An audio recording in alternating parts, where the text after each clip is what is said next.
Hey everybody, just wanted to give you a quick update here. This episode was recorded before President Biden's student loan announcement, and now that we know the announcement and the plan, just wanted to let you know I wrote an article on my website, The Optometrist Guide to Biden's Student Loan Announcement. That dives into everything you need to know about student loan payments and interest, potential forgiveness, as well as the new income-driven repayment plan. So I put a link to that in the show notes. Go ahead and check that out if you want to get an update on that. I'll be updating that as we learn more. In the meantime, enjoy the episode and appreciate your time. And welcome back to the Optometry Money Podcast, where we're helping ODs all over the country make better and better decisions around their money, their careers, and their practices. I am your host, Evon Mendrin, certified financial planner and owner of Optometry Wealth Advisors, a no-commission, fee-only financial planning firm just for optometrists nationwide. And thank you so much for listening. And for new listeners, thank you so much for coming aboard. And on today's podcast episode, we're going to talk all about every optometrist's favorite subject, student loans. And hopefully the sarcasm was coming in strong there, because I know this is not your favorite subject, but it is something on the minds of almost every optometrist, especially early in their careers.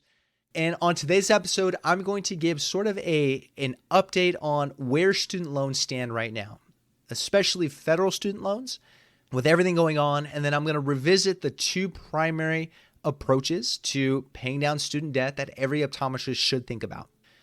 So let's start with the state of federal student loans right now.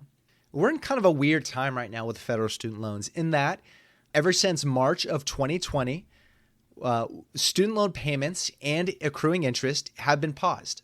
They've been frozen. And that has been due to expire, and it's been extended and extended and extended.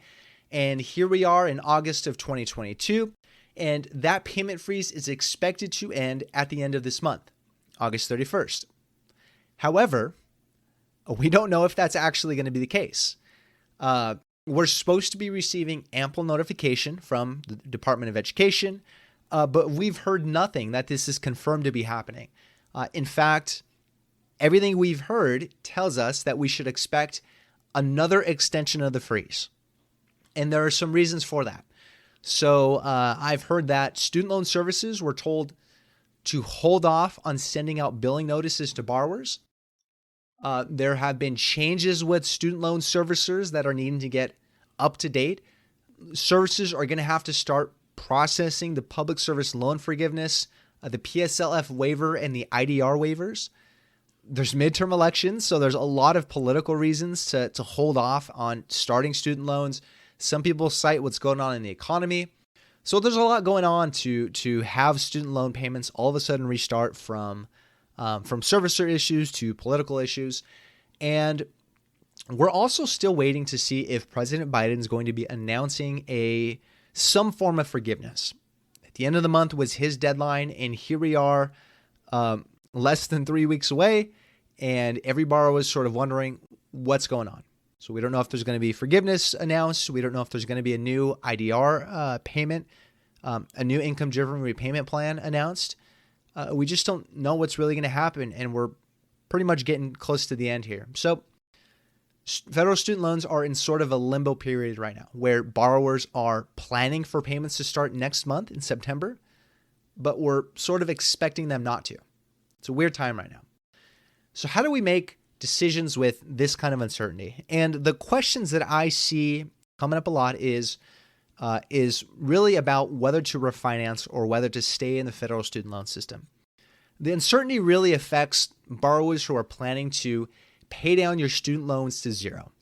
Because if you're going towards some form of forgiveness, all of these months in the payment freeze count towards your forgiveness. You're not paying a penny into your debt. You're just sort of sitting tight and enjoying the zero payments. However, if you are going to be paying your loans down to zero, you've got some decisions to make. And so how do you make decisions with this kind of uncertainty? You have to just think about what is the best long-term decision at this point for you, and just understand the trade-offs. What are you giving up by taking that action? And then take action and make the best decision you can with the information you have. So for example, if you've done the math, you're going to be paying your loans down to zero, and you believe it makes sense to refinance. So should you do that? Well, if you do that, the trade-off is that you're giving up some potential forgiveness. We really don't know. And some additional months paying on 0% interest. So that's what you're giving up. On the other hand, if you stay in the federal student loan system and just sort of wait it out, you could potentially get forgiveness. We really don't know what that's going to look like. You may potentially be able to pay down additional payments into principal on 0% interest. So that's a benefit to you. But the trade-off is you are potentially going to see higher interest rates if interest rates continue to rise later down the road, 6 months or a year later, when you want to refinance. And you'll be seeing those higher interest rates for years, for as long as your payment term is going to be. So that's a trade-off. And so you need to weigh those decisions, see what the best decision for you is going to be long-term, and then kind of be comfortable with what could happen on the other side. Be comfortable with that trade-off and just make the best decision that you can. So with that being said, let's talk about the two main primary approaches that you're going to take when you're deciding what to do with your student loans. How do you pay them off? I want to start by saying that student loan repayment, when you're looking at what decision to make, you need to sort of set aside standard debt management thinking. The standard way you see debts handled is you want to pay down as reasonably fast as you can. You want to limit the amount of interest that you're paying. You want to make extra payments on higher interest loans. And for federal student loans, you want to set that sort of thinking aside for just a moment, temporarily, because federal student loans work on their own set of rules. And for those who it makes sense to go towards forgiveness, that sort of debt planning is flipped on its head, right? It's totally different from traditional debt planning. So you need to sort of set that aside when making your decision which way to go. Second thing I want to say is that you can't make student loan decisions in a vacuum, meaning that you're looking at this debt and this debt only, and you're going to make decisions about this debt, ignoring all the other life and career decisions you have, the other cash flow needs, other financial needs that you have. You have to make student loan decisions just like any other financial decision in light of everything going on in your life. And there's going to be trade-offs and benefits and drawbacks, and you have to weigh everything. So let's talk about the two main approaches you're going to take. Number one, you're going to be going towards paying down your debt down to zero. Number two, you're going to be going towards some form of forgiveness, right? So number one, you're going to be really aggressive. Number two, you're going to go for forgiveness and pay as little as you can into the debt. So let's talk about number one. Number one really looks like traditional debt planning in that you're planning to pay your loans down to zero. You want to pay as quickly as you reasonably can, paying extra when you can, paying extra towards higher interest loans versus lower interest loans. I mean, this looks like you would typically plan around debt. Who does this strategy make sense for? If your federal student loans are 1.25 to 1.5 times your income or less, so 1.25 times your income or less, it's usually going to make sense to go this way, be aggressive, and pay it down to zero. And that includes potential or expected income too. So if you are planning to go to residency and then you're planning to work at a private practice for a few years and then buy into that practice and you're going to see your income jump a whole lot in the next few years, you need to take that into account too, right? So again, 1.25 times federal student debt, 1.25 times your annual income or less, you're probably going to be paying down your debt to zero. And that's the mathematical approach. I do want to recognize that values and emotion and family history plays a role in making financial decisions, especially debt decisions. So you also just need to consider your own values and feelings around debt. And you know, there's what the math says on one side of the spectrum and what your values and feelings on the other side of the spectrum. And you just sort of need to find the middle ground between those two, right? So keeping that in mind. And so again, this looks like traditional debt planning, and this is usually where refinancing tends to be making sense. That is using a private lender to pay off your federal loans with a private loan, right? You're refinancing out of the federal student loan system with a private lender. And the whole purpose to do that is to get a lower interest rate. You're going to be trying to limit the total amount of interest you're paying over the debt term. And you can also refinance into different terms of debt, meaning you can refinance into shorter term debt, 5 years, or you can go longer term debt, 15, 20 years. So you can be a little bit flexible on the length of the loan, but it's really driven by interest rate. And when you're refinancing, there's going to be a little bit more stringent requirements about credit score and income history and liquidity, cash built up in your life. So you do want to make sure that your finances are sort of in order before you go that route. But it's usually when refinancing makes sense. And I have a few thoughts and words of cautions around refinancing. One thought is that you do want to be careful about strapping yourself to a really high minimum fixed payment earlier on in your career, especially when you look at your other financial needs, like building up cash and building up some liquidity, or other career goals like cold starting a practice, buying into a practice at some point. You need to keep those in mind. And so what I suggest thinking about, at least thinking about, is using what's called a refinancing ladder. And what that is that you refinance to a longer length of a loan, so 15, 20 years, and you give yourself a lower minimum payment, right? So you give yourself more room in your monthly cash flow, just from a minimum payment standpoint. But you also pay extra into the principal each and every month, right? So you're paying above and beyond the minimum payment, still trying to pay that debt down as reasonably quickly as possible. And then as you pay it down more and more, let's say you pay the principal down the half, then you can refinance again to a shorter term loan. So maybe you go from 20 to 10 years, and you can probably get a lower interest rate in that refinance loan.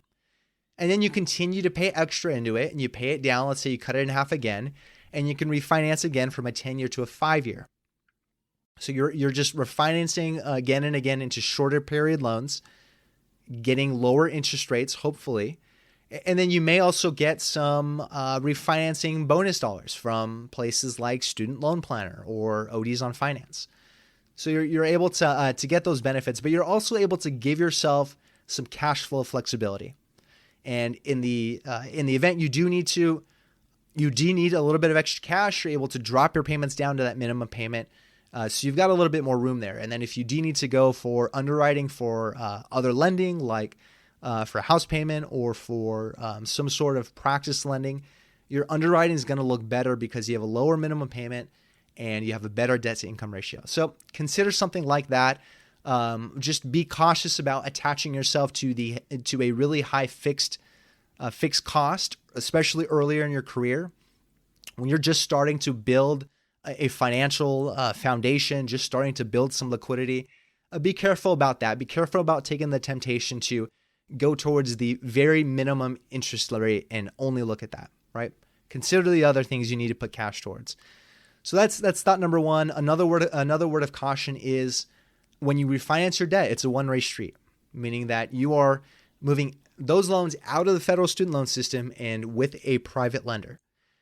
And when you do that, you lose out on the consumer protections, the borrower protections that are in the federal student loan system, like income-driven repayment plans, potential forgiveness or continued freezes like we're seeing right now, forbearance and deferments, death and disability discharges built into the law. So you're losing out on some of these flexibilities and protections. So if you're going to refinance, make sure you're doing it intentionally, having done the research and made sure that it's the right decision for you, knowing what you're giving up by doing that, because you cannot go back. It's a one-way road. So make sure you're looking at the terms of the debt if you're going to be refinancing, and making sure you're reviewing the promissory note. Looking at how they're going to handle death and disability, whether there's going to be discharge or not. Look at whether you're able to add a cosigner, and if you need to, can you get that cosigner released? Or think about what could trigger payment in full For example, missing a payment or being late, or if something happens to a cosigner. So you want to look at how the lender is going to handle all these different things, and then think about what other insurance planning you're going to need as a part of this refinance, whether making sure you have appropriate life insurance coverage based on the new debt, just making sure that you're properly insured. And then lastly, I just want to reiterate balance. Make sure you're making this refinance decision and paying into the student loan debt with a sense of balance, keeping in mind other financial responsibilities, other life goals, other career goals, building up some cash in your life, building up some liquidity, looking at other debts. Maybe you have a higher interest debt or credit cards, variable interest debt that you need to tackle first. Make this decision with some intentionality, keeping in mind some balance, or investing for the future. I mean, keep in mind a potential employer match on a 401k, or getting started on building up your investments. Those things need time to compound. And the sooner you can get that compounding going, that investment going, the better off you're going to be long-term. So keep all these different things in mind. Try to have a sense of balance. And one last thing I'll say about paying your loans down to zero is that it can be a hard road, right? This can be a slog, and do whatever you need to do to keep yourself motivated. I've heard a whole lot of different things in terms of having an accountability partner, or celebrating different milestones, paying off every 10,000 or every 100,000, keeping physical reminders about how much debt you've been paying off, whatever it is that's going to keep you motivated, vision boards, whatever that is, try to keep that in mind, because it can be a really long haul. It can be a hard road. So do whatever you need to do to keep yourself motivated, and you're going to see progress over time. And eventually you're going to see that debt fall off your balance sheet, and you're going to feel that freedom. You're going to feel that freedom. So that's number one, paying it off. And now let's talk about number two, going for some sort of forgiveness. And the goal in going for either type of forgiveness is you want to pay as little into the debt as possible to have as much of it forgiven as possible. So you really want to see as little progress on paying down the principal or the accumulated interest as you possibly can, which is totally flip-flopped to how we always think about handling debt. Typical debt planning is let's pay it down as quickly as possible. Again, limit the amount of interest. Going for forgiveness is totally the opposite of that, which is so hard to wrap your brain around. I mean, it really is, because you want to pay as little as you can. You want to see very little progress, and you want to see as high of a balance as possible when it comes time to forgiveness. And you're going to be doing this using an income-driven repayment plan. So let's talk about how IDR plans, income-driven repayment plans, work. Let's talk about how typical debt payments are calculated. Typical debt payments are calculated, they're amortized over a schedule. And the payment amount is based on the amount of debt you have, your interest rate, and how many years or months are on the debt. How long is the debt? With an income-driven repayment plan, it's driven, as it sounds, entirely by your income. And so the way the payments are calculated is it takes your income, subtracts out an amount for the federal poverty guideline, and then it multiplies that result, that number, by 10 or 15% to get your annual payment. So again, it takes your income, subtracts out a federal poverty guideline number based on your family size and where you live, and then you multiply that result, that number, by 10 or 15%.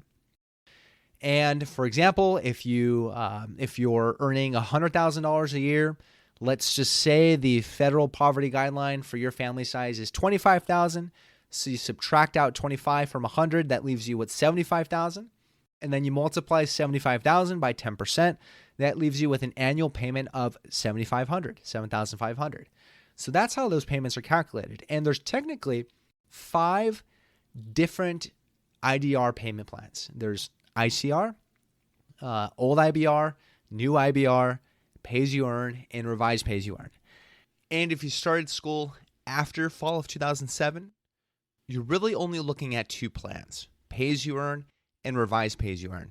But if you started school before fall of 2007, you're probably looking at old IBR and revised pay-as-you-earn. And each payment plan has its own different calculation. It has its own way of handling things like interest capitalization, whether there's a payment cap, whether you're able to file taxes, married filing jointly, and exclude a spouse's income. They each treat differently which types of student loans are eligible for them. So they all have their differences. And so you go on this income different repayment plan, and then each year you need to recertify your income. You need to reprove your income to the Department of Education or to your servicer, and also your family size. Now, keep in mind this is taxable gross income, meaning any pre-tax retirement accounts or pre-tax benefits you use will bring down your taxable income and will also bring down your IDR payments. So there's two different kinds of forgiveness you can go for. The first one is Public Service Loan Forgiveness, PSLF. And this is probably not going to apply to the vast majority of ODs. But if you are working for a nonprofit hospital, the VA, academia in a nonprofit university, or in the government, this is something you should look into. And the way it works is that if you make 120 monthly payments, so at least 10 years, 120 monthly payments on direct student loans, so you might have old FFEL loans or direct loans, so you have to make them on direct student loans while in an income-driven repayment plan or the standard 10-year, while working full-time for nonprofit or government employer, right? So 120 payments on direct student loans while in an IDR plan, while working full-time for a nonprofit or government employer. Then at the end of those 120 payments, you get your debt and accumulated interest forgiven tax-free. So it is a powerful forgiveness option for those who qualify, for those who are in those roles working for those employers. But there are a lot of rules you need to follow in order to get the forgiveness. And if you look back, I think the first wave of PSLF applicants was in 2017, and you can go Google, do the research, and see a vast majority of people who applied didn't end up getting approved. And because there's so many rules you have to follow in order to do it right, in order to get 120 qualified payments. So finally, just this year, a PSLF waiver was announced, so I won't go into too much detail, but essentially they're trying to give borrowers really broad credit towards past months, whether you made payments in a wrong repayment plan or partial payments or missed payments. They're trying to give really broad credit to borrowers who thought they were on track over the years, but just based on the really strict, rigid rules weren't. And they're trying to really just clean up the mess. And so one thing about this is that you do need to take action if this is for you. You do need to consolidate old FFEL FFEL loans, and you do need to submit the PSLF waiver application by October 31st. So if you have any peers, if you have any friends, fellow optometrists that are in this situation that could be benefited from this, make sure they know that they need to take action by October 31st. So that's the first form of forgiveness. And forgiveness option number 2. The second form of forgiveness is long-term 20 or 25-year forgiveness. And how this works is that if you make 20 or 25 years worth of qualifying payments, so payments in an income-driven repayment plan or standard 10-year repayment plan, at the end of those 20 or 25 years, your debt and accumulated interest is forgiven. It's discharged. And the difference, however, a big difference between this long-term forgiveness and the PSLF is that long-term forgiveness is taxable, meaning that whatever amount is forgiven, that amount is added to your taxable income on your tax return for that year, and it's taxable, which is consistent with tax law. Any discharge for given debt is considered taxable income. And yes, the government will tax its own forgiveness of its own debt.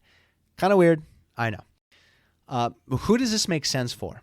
Well, if you are above that 1.25 times your income threshold, you should be considering whether long-term forgiveness makes sense for you, especially if you are 2.5 times your income. It's not unheard of for an optometrist earning $150,000 to have $300,000 in student debt, depending on which state, which school you went to. So this could very well make sense for you. And the months that the months that are in this payment freeze we're in right now count towards PSLF, and they count towards this forgiveness. And it's 20 to 25 years, depending on which payment plan you're using. So if you are in old IBR, you're going to be in a 25-year forgiveness term. If you are in revised pay-as-you-earn, it's going to be 25 years because you have graduate debt. If you are eligible for pay-as-you-earn, so you went to school after the fall of 2007, then you actually have a 20-year forgiveness window. So it depends on which repayment plan you're using, which in terms is determined by which type of loans and when you went to school.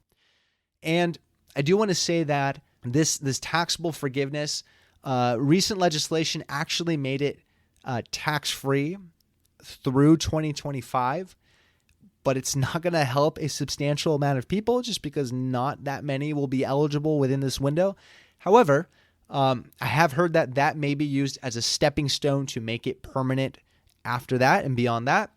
So we really don't know what that looks like. All we can say for sure now is that as of right now, 2026 and beyond, forgiven debt on long-term forgiveness is taxable.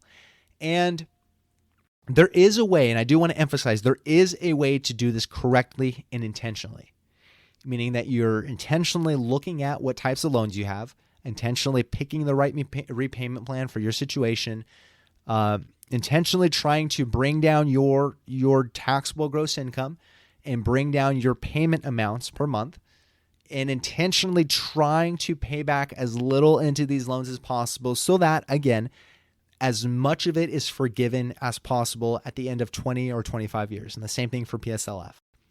And I see a lot of frustration around this. And when I do, it's usually a story of an optometrist just sort of fell into an income-driven repayment plan.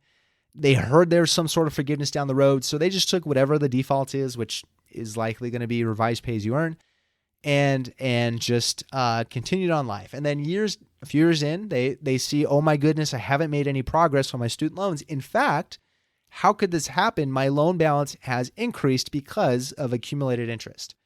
So that's usually where I see forgiven. And then they refinance and basically start over like years into it, or they hear a Dave Ramsey video on the evils of debt and they sort of panic about the increasing student loan balance. And I hear those stories, those frustrations about it, but it usually happens when this approach isn't selected intentionally and it isn't gone after intentionally. Again, the goal is to pay in as little as you can in order to increase as much as possible the amount that's forgiven. And it's hard to get your brain around that, knowing what we know about traditionally managing debt, but that's how you tackle this, right? And it's made all the more complicated by whether you're going to get married or whether you are married, whether your spouse works, whether your spouse has federal student loans too, whether you're going to be filing taxes as married or married filing joint, whether you live in a community property state. All of these things impact the math here in this decision and what you have to do each and every year. And then you have to recertify your income every single year for so many years down the road, 20 or 25 years. So it takes a lot of work and intentionality and time that goes into this. This is an annual process for 20 to 25 years. So I do understand the hesitations around this, but I do want to emphasize it is a legitimate payoff strategy for those with much higher federal debt relative to their annual income. And there are a few legitimate things to keep in mind, legitimate hesitations around this. So anytime you're projecting out anything long-term, there's always a lot of room for assumptions to change. So you have to sort of project out when you're thinking about this decision, am I going to get married? When am I going to get married? Will my spouse work? Is my spouse going to have debt? What might my career or income trajectory be 10 years down the road? How many kids are we going to have? Because family size is a part of this too. So all of these things you have to sort of project out, and there's always room for those assumptions to change. And you are looking at uncertain government policy all that time, whether forgiveness will be tax-free, taxable, whether there's going to be new income-driven repayment plans, or whether there's going to be a whole new system altogether. You don't really know what future government policy is going to be. Although I have a hard time thinking that it will negatively impact past borrowers, but you just don't know. And you have 20 to 25 years of debt on your balance sheet. So I understand the hesitations. I get it. There's a whole lot of complexity here, and I get why many borrowers, even if the math didn't make sense, still went towards paying down to zero because it's simpler. It's you know what you're doing. You have a game plan. There's light at the end of the tunnel, and there's not all this complexity. But with the right help, with enough understanding of the rules and the different options and how to do this intentionally, it can work. And a lower payment in an IDR plan, if it makes sense for you based on your household income and your personal income, can give you more cash flexibility to do the other things you need to do, like save up some cash liquidity, save up for a house, save up, start investing for your future, for retirement. So it may provide some cash flow flexibility there. One last thing I want to say about income-driven repayment plans in general, and the federal student loan system in general, is that it can be a stepping stone for the next career or life decision you have. So, for example, if you're going to join a private practice, your income may be at a certain level, but you know that 3 to 5 years you're going to buy into the practice and your income is going to increase. Or maybe you're going to cold start a practice. You really feel strongly that you're going to do that within the next couple of years. Income-driven repayment plans may help if you are going part-time and associating at other practices so your income drops, or if you're relying on spouse's income and it's much lower. And it may help you have more cash flow flexibility so that you have a longer financial runway to get that business up. And it may help you with underwriting for practice debt because your debt-to-income ratio could be better. So IDR can be a useful tool. It doesn't have to be all or nothing one way or another. If you have changes or a certain career goals, it can be a helpful tool for you. One last thing I want to say is that it doesn't need to be all or nothing, meaning that even if you are planning to pay your debt down to zero, I've heard stories of one spouse staying in the federal student loan system to keep those protections, to keep those flexibilities, and another spouse refinancing. So sort of dividing and conquer. And that can be reasonable. That can make sense. It just depends on your personal situation, your personal amounts of debts, the type of loans you have, your career and family goals, and figuring out what makes sense for you. And then one last thing I just want to emphasize once again. As we discuss student loans, the state of it, the two main approaches is try to seek balance. Try to seek balance, meaning don't put be careful about putting every penny into your student debt at the expense of doing other things that are helpful to building a good financial foundation, like saving some cash, building up an emergency fund, and building up some liquidity in your life, or at the expense of preparing for practice ownership, if that's in the cards for you, or saving up and investing for your future, for retirement, especially when those other things, those investments need time to compound. They need time to compound. So the sooner you can get that compounding started, that growing started, the much better off it's going to be for your net worth down the road. So try to seek a balance between all the different financial opportunities you have and make the best decision you can. So that's a summary again of the two major student loan approaches you can take. Of course, everyone is different. Every situation is different. The math for one family is going to be different for another. Tax planning is going to fit into that, and family planning. So everything sort of works together. So this is all something you need to look at individually and see what's the best course for you. If you have any questions on any of this or student loans in general, how this impacts you, send me an email, Evon, E-V-O-N, at optometrywealth.com. And if you want to check out any show notes to this episode or any other episodes we've done, check out the Education Hub on my website, www.optometrywealth.com. And while you're there, feel free to schedule a no-commitment introductory call. We can talk all about your student loans or your financial planning in general, and I can share how I help optometrists all over the country proactively plan around and monitor the progress of their finances. So with that, I really appreciate your time again today, and we'll see you on the next episode. In the meantime, take care. Want more resources to help master your money? Check out the Education Hub on Evon's website at optometrywealth.com. Evon Mendrin is a certified financial planner and owner of Optometry Wealth Advisors, a California registered investment advisor. All opinions of Evon and his guests are their own. This show is for informational purposes only and should not be relied on for specific investment, legal, tax, or other decisions. Clients of OWA may own securities mentioned on this show.